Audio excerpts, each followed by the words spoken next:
औज़ुबिल्लाहिमिनश्शैतानिर्रजीम बिस्मिल्लाहिर्रहमानिर्रहीम। अस्सलाम वालेकुम। आप देख रहे हैं उर्दू एस्ट्रोलॉजी और मैं हूँ एस्ट्रोलॉजर अलमास यूनुस। आज की वीडियो में हम लोग बात करने वाले हैं सैगिटेरियस यानी कि बुर्ज कौस के हामिल लोगों की कि उनका साल 2025 कैसा गुजरने वाला है।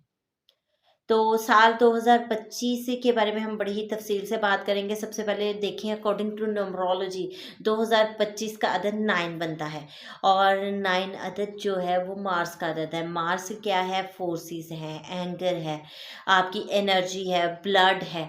ठीक है, तो इस लिहाज से ये चीज़ें आपको साल में बहुत प्रोमिनेंट नज़र आएंगी। इंजरी, एक्सीडेंट्स ये भी मार्स से देखे जाते हैं और साल 2025 में डेबिलिटेड मार्स के साथ इस साल का आगाज़ होगा। तो ये साल जो है इस लिहाज से बहुत ज़्यादा प्रोमिनेंट होने वाला है। आपको इन चीज़ों से एसोसिएट बहुत सारी चीज़ें देखने को मिलेंगी। अब सबसे पहले आपको बताना बहुत ज़रूरी है कि इस साल में कौन-कौन से ट्रांज़िट होने वाले हैं। तो साल 2025 बहुत प्रोमिनेंट साल है क्योंकि इसमें सारे मेन प्लैनेट, मेजर प्लैनेट जो हैं वो ट्रांज़िट करने वाले हैं। जुपिटर 1 साल बाद ट्रांज़िट करता है। हर साल उसका ट्रांजिट होता है और जुपिटर टॉरस साइन से निकलकर जेमिनी में चला जाएगा। उसके बाद इस साल दूसरा बड़ा ट्रांजिट जो है सैटर्न का हो रहा है। सैटर्न जो है वो एक्वेरियस में है और सैटर्न 2.5 साल के बाद ट्रांजिट करता है। इस साल वो एक्वेरियस से निकलकर पाइसिस में चला जाएगा। इसके बाद हमारे पास मेजर ट्रांजिट हो रहा है राहु और केतु का। राहु और केतु ये दोनों इकट्ठे ट्रांजिट करते हैं और 1.5 साल बाद इनका ट्रांजिट होता है। राहु पाइसिस में है, यहाँ से एक्वेरियस में चला जाएगा और केतु जो है वो आप में विर्गो में है, विर्गो से वो लियो में चला जाएगा। तो इस तरह से इस साल में हमारे पास तमाम बड़े प्लैनेट के ट्रांजिट हो जाएंगे। सैटर्न की अगर बात की जाए तो सैटर्न जो है आपके सेकंड और थर्ड हाउस का लॉर्ड है। सैटर्न आपके सेकंड और थर्ड हाउस का लॉर्ड है और इस वक्त वो थर्ड हाउस में बैठा हुआ था। यहाँ से उसका ट्रांजिट जो है फोर्थ हाउस में हो जाएगा। ठीक है, और थर्ड हाउस में सैटर्न का ट्रांजिट हो तो अच्छा होता है, कोई इतना बुरा नहीं होता, आपको काफ़ी बेहतर रिजल्ट मिल रहे थे। लेकिन अब फोर्थ हाउस में उसका ट्रांजिट कुछ बहुत अच्छा नहीं है, कुछ खास नहीं है, थोड़ा सा आपके लिए प्रॉब्लमेटिक रहेगा कि और कुछ चीज़ें उसमें बेहतरी की तरफ भी आ जाएंगी। ये तमाम चीज़ें मैं आपके साथ बड़ी तफसील में आगे शेयर करूँगी। और सैटर्न का ट्रांजिट 29 मार्च को होगा। ठीक है, और यहाँ से ये आपके आ जाएगा पाइसिस में। पाइसिस में ऑलरेडी राहु बैठा हुआ है जो आपका फोर्थ हाउस है। ठीक है, और यहाँ पर राहु जो है 29 मई को ट्रांजिट करेगा और आपके थर्ड हाउस में आ जाएगा। अच्छा, 29 मार्च से 29 मई 2 माह जो है सैटर्न राहु के ऊपर ट्रांजिट किए हुए रहेगा। तो यहाँ पर ये 2 माह बहुत ज़्यादा करने वाले हैं। किस-किस तरह से एहतियात करने हैं, सबसे पहले इसको भी तफ़सील के साथ मैं बताती हूँ। उसके बाद देखते हैं कि केतु जो है वो आपके 10th हाउस से केतु निकल कर आपके 9th हाउस में आ जाएगा। ठीक है, 9th हाउस में केतु का ट्रांजिट अच्छा होता है। जुपिटर आप लोगों के 6th हाउस में था। 6th हाउस में जुपिटर का ट्रांजिट कुछ अच्छा नहीं था क्योंकि यहाँ पर वो आपको बहुत ज़्यादा कोर्ट केसेस की तरफ लेके, केसेस, कर्ज, बीमारी, इन चीज़ों की तरफ लेके जा रहा था। छठा घर एनिमिटी का भी है, एनिमीज एक्टिव हो रहे थे आपकी रूटीन। ऑल्दो जो इस टाइम पीरियड पे कुछ अच्छी चीज़ें भी हुई, जिन लोगों के पास जॉब नहीं थी उनके जॉब के मामला बेहतर हो गए, उनको जॉब अब मिल गई। तो इस तरह से ये चीज़ें कुछ ख़ास बेहतर नहीं थी, लेकिन नेक्स्ट में जुपिटर का ट्रांजिट आपके 7th हाउस में हो जाएगा। ठीक है, 7th हाउस में जुपिटर का ट्रांजिट अच्छा है। तो अब हम तफसील के साथ बात करेंगे कि इस साल के ये ट्रांजिट आप लोगों की ज़िंदगियों पर कौन-कौन से असरात मुरतब करेंगे। तो सबसे पहले मैं आपको बताती चलूँ, जो लोग मेरे चैनल पर न्यू हैं, सबसे पहले मेरे चैनल को सब्सक्राइब कर लें और बेल आइकन को प्रेस कर दें ताकि मेरी आने वाली वीडियोज़ के नोटिफिकेशन आप लोगों को रिसीव हो सके।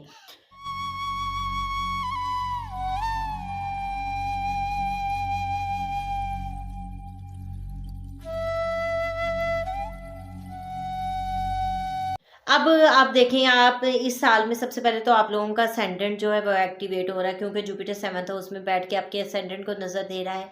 केतु जो है वो 9th हाउस में बैठ के आपके असेंडेंट को नज़र दे रहा है। तो आप लोगों का 3rd हाउस एक्टिव हो रहा है, क्योंकि राहु वहाँ पर बैठा हुआ है और जुपिटर की ट्राइन जा रही है। जुपिटर की नज़र जाने की वजह से भी ये घर एक्टिवेट हो गया।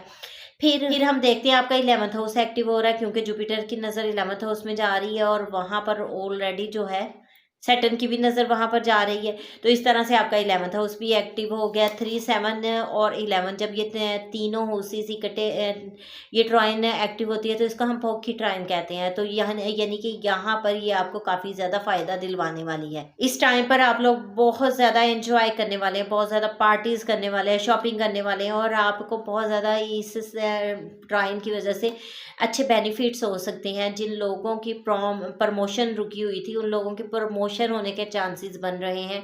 जो लोग मज़हब से डिटैच हुए थे वो मज़हबी एक्टिविटीज़ की तरफ भी बढ़ सकते हैं।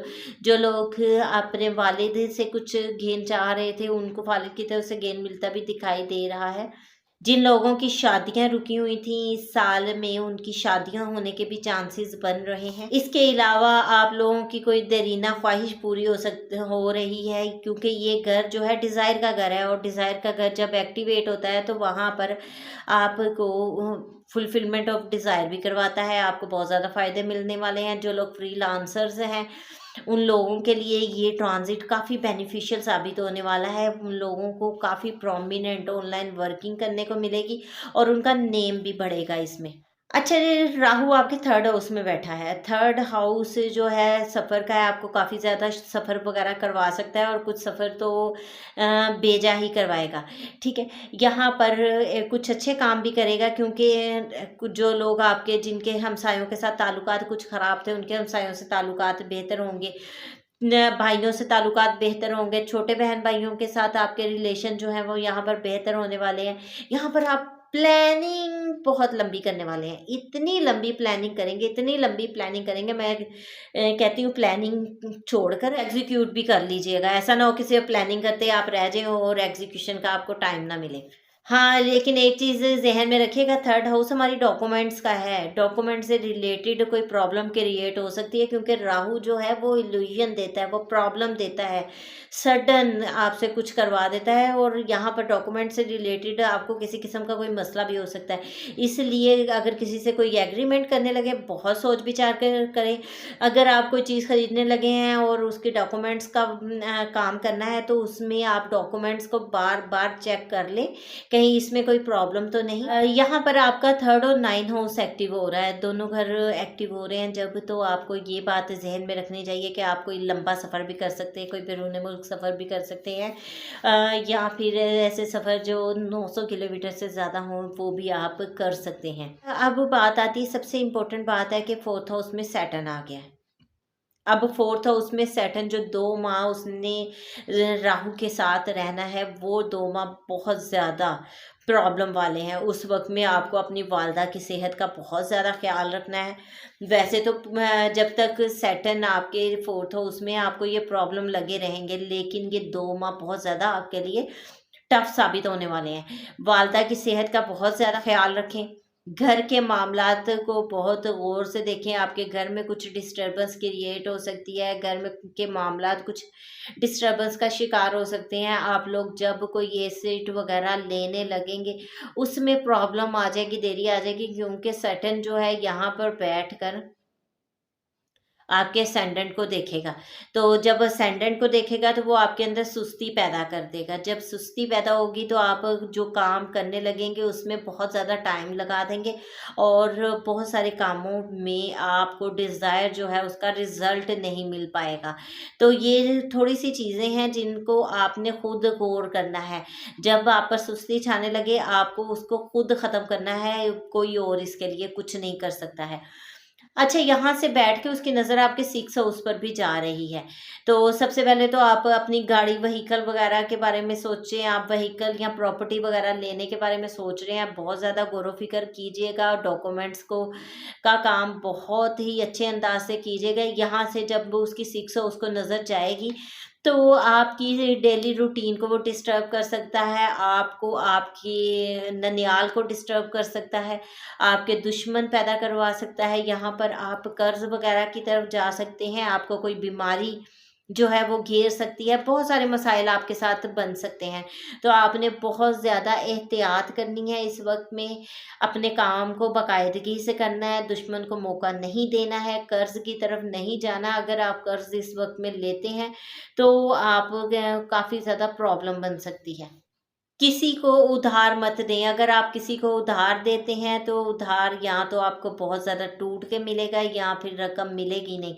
अब ये तमाम चीज़ें किस तरह से एक्टिव होती हैं, आपको आपके बर्थ चार्ट के साथ इनको मिलाकर पढ़ना है। अगर आपके बर्थ चार्ट में सारी चीज़ें पॉज़िटिव हैं, आपके बर्थ चार्ट में कोई ऐसी प्रॉब्लम नहीं है, घरों में कोई मेलेफिक प्लैनेट नहीं है या फिर ये घर डिस्टर्ब नहीं है या इनके लॉर्ड डिस्टर्ब नहीं है, तो बहुत अच्छा। लेकिन अगर कोई प्रॉब्लम है तो आपको चाहिए कि आप उसकी रेमेडी करें। बहुत ज़रूरी है आपके लिए उनकी रेमेडीज़ करना। आप कैसे अपने बर्थ चार्ट को देख सकते हैं, अगर आप लोगों को आपके बर्थ चार्ट का रीड करना आता है, आपको समझ में नहीं आ रहा कि इस प्लैनेट की रेमेडी क्या होती है, आप मुझे कमेंट करके पूछ सकते हैं। कमेंट में मैं आपको ज़रूर बताऊँगी कि इस प्लैनेट की ये सूटेबल रेमेडी है, आप उसको कर लें। लेकिन अगर आप कहें कि कमेंट में आपका पूरा चार्ट रीड कर दूँ, तो वो पॉसिबल नहीं है। अगर आप अपना चार्ट रीड करवाना चाहें तो फिर स्क्रीन पर मेरे नंबर चल रहे हैं, उन पर मुझसे राब्ता कर सकते हैं। आपका चार्ट रीड करके आपको बहुत सारी चीज़ों के सॉल्यूशन बता दिए जाएँगे। वो आप लोगों को इस साल बहुत ज़्यादा एहतियात करनी है, क्योंकि ये साल वाक़ई आपके लिए कुछ डिस्टर्बेंस क्रिएट करने का साल है। यहाँ पर आपको एसिड बनाने में बहुत ज़्यादा प्रॉब्लम फेस करनी पड़ेगी। हाँ, लेकिन सैटर्न ये अगर यहाँ पर बैठा है तो वो आपके एसिड ज़रूर बनाएगा, आपका घर भी रिकंस्ट्रक्ट करवा सकता है। सिर्फ़ और सिर्फ़ आपको अपने नेटल चार्ट को देखना है, उसमें कोई ऐसी डिस्टर्बेंस तो नहीं है। अगर आपके नेटल चार्ट में डिस्टर्बेंस है, तो आपको अपने नेटल और गोचर को इकट्ठा मिलाकर उसको दूर करना पड़ेगा। अब क्या है, यहाँ पर आपको सिर्फ़ और सिर्फ़ रेमेडीज़ वग़ैरह करनी है। रेमेडीज़ आपके लिए बहुत ज़्यादा ज़रूरी हैं। अगर आप रेमेडी नहीं करते हैं तो आपके लिए प्रॉब्लम क्रिएट हो जाएगी। आपके लिए सबसे ज़्यादा ज़रूरी रेमेडी जो है वो मास की रेमेडी है। रेमेडीज़ वग़ैरह के लिए आप मेरे से राब्ता कर सकते हैं, जो भी आप मैंने आपको बता दिया है, आप जो भी पूछना चाहेंगे उस मैं आपकी मुकम्मल आपको गाइड करूँगी। वैसे कोशिश करें कि आप मंगल के रोज़ मसूर की दाल किसी को सदका करें, ठीक है? अगर आप मसूर की दाल सदका नहीं कर सकते हैं तो आपको चाहिए कि आप सुरख मिर्च जो है वो किसी को सदका कर सकते हैं, ठीक है? तो उससे भी आपके बहुत सारे मामलात जो हैं, जो डिस्टर्ब आपको कर रहे हैं, आपके कवर हो जाएँगे। बाकी अपने चार्ट के मुताबिक आप रेमेडी देख सकते हैं, अगर नहीं देख सकते तो आप मुझसे राब्ता कर सकते हैं। ये एक मुख्तसर सी वीडियो थी जिसमें मैंने आपके चार्ट को इस साल के लिहाज से बड़ी तफसील से बयान किया। इस मुख्तसर सी वीडियो के साथ ही मैं आप लोगों से इजाज़त चाहूँगी। अपना और अपने प्यारों का बहुत सा ख्याल रखिएगा और मुझे भी दुआओं में याद रखिएगा। अल्लाह हाफ़िज़।